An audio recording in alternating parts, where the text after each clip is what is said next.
స్థానిక సంస్థల ఎన్నికల్లో అభ్యర్థుల ఎంపికపై తెలంగాణ కాంగ్రెస్ పార్టీ దృష్టి పెట్టింది. రేపు సాయంత్రంలోగా ప్రతి స్థానానికి 3 అభ్యర్థుల చొప్పున సిఫార్సు చేయాలని సీఎం రేవంత్ ఆదేశించారు. దీంతో జెడ్పీటీసీ అభ్యర్థుల ఎంపిక బాధ్యత పీసీసీ కమిటీలకు, ఎంపీటీసీ, సర్పంచ్ అభ్యర్థుల ఎంపిక బాధ్యత డీసీసీలకు అప్పగించారు. ఇక ఈ నెల 8న అన్ని స్థానాలకు అభ్యర్థులను టీపీసీసీ చీఫ్ మహేష్ గౌడ్ ప్రకటించనున్నారు.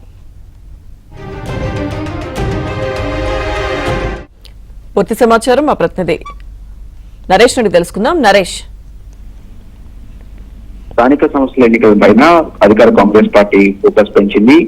ఇతర పార్టీల కంటే ముందే అభ్యర్థులను ప్రకటించాలని ముఖ్యమంత్రి రేవంత్ రెడ్డి భావిస్తున్నారు. ఇందులో భాగంగానే పిసిసి చీఫ్ మహేష్ కుమార్ గౌడ్ కూడా దీనికి సంబంధించిన వర్కౌట్ చేస్తున్నారు. వాస్తవానికి ఈ నెల 9న స్థానిక సంస్థల ఎన్నికలకు సంబంధించి ఎన్నికల షెడ్యూల్ ఇప్పటికే వచ్చింది, నోటిఫికేషన్ రాబోతుంది. సో నోటిఫికేషన్ వచ్చే కంటే ముందే అంటే 8వ తారీఖు రోజే అన్ని అభ్యర్థులు అంటే రాష్ట్రంలోని అన్ని జెడ్పీటీసీ స్థానాలకు అభ్యర్థులను ప్రకటించాలని చెప్పి పిసిసి భావిస్తుంది. ఇందులో భాగంగానే ఏదైతే జెడ్పీటీసీ అభ్యర్థులను ఎంపిక చేసే బాధ్యతను పిసిసి రాష్ట్ర కమిటీకి ముఖ్యమంత్రి రేవంత్ రెడ్డి అప్పగించారు. అదేవిధంగా ఎంపీటీసీ అభ్యర్థులను ఎంపిక చేసే బాధ్యతను స్థానిక డీసీసీలు, డిస్ట్రిక్ట్ కాంగ్రెస్ కమిటీ సంబంధించిన డీసీసీ కమిటీలకు అప్పగించారు. సో ఇప్పటికే దాని మీద వర్కౌట్ చేస్తున్నారు. రేపు మీనాక్షి నటరాజన్ కూడా కాంగ్రెస్ పార్టీకి సంబంధించిన ఇన్ఛార్జ్ మీనాక్షి నటరాజన్ ఈరోజు సాయంత్రమే హైదరాబాద్ రాబోతున్నారు. రేపు పిసిసి చీఫ్ తో సమావేశమై జెడ్పీటీసీ అభ్యర్థులు కూడా ప్రకటించబోతారు. వాస్తవానికి ఈ ఎన్నికలు కాంగ్రెస్ పార్టీ చాలా అత్యంత ప్రతిష్టాత్మకంగా తీసుకుంది.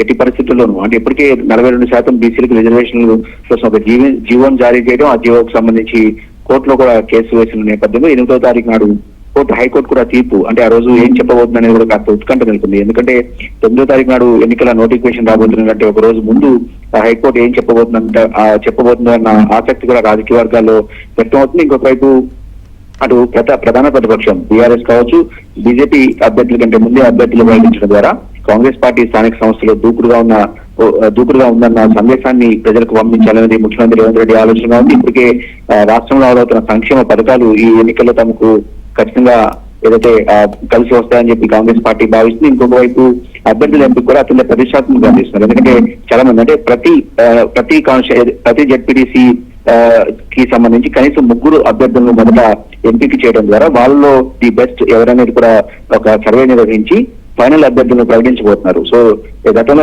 ఎన్నడూ కూడా జెడ్పీటీసీ అభ్యర్థులను సాధారణంగా స్థానిక నాయకులే ఆయా నియోజకవర్గాల ఎమ్మెల్యేలు కావచ్చు, మంత్రులు కావచ్చు ప్రకటిస్తూ ఉంటారు. కానీ ఈసారి పిసిసి చాలా సీరియస్ గా అభ్యర్థుల ఎంపిక మీద దృష్టి సారించింది. ఇంకొక వైపు ఎంపీటీసీ అభ్యర్థులకు సంబంధించి డీసీసీ కమిటీలు నిర్ణయించబోతున్నారు. ఇక ఇప్పటికే స్థానిక అంటే మంత్రులు కూడా ఇంతకుముందు జరిగిన సమావేశంలో ముఖ్యమంత్రి రేవంత్ రెడ్డి కొన్ని కీలక సూచనలు చేశారు. మంత్రులు బాధ్యత తీసుకోవాలి, కాంగ్రెస్ పార్టీ గెలుపులో మంత్రులు కీలక పాత్ర పోషించాలని చెప్పిన నేపథ్యంలో మంత్రులు కూడా దీనికి సంబంధించిన పనిని ఇప్పుడే ప్రారంభించారు. Okay, thank you Naresh.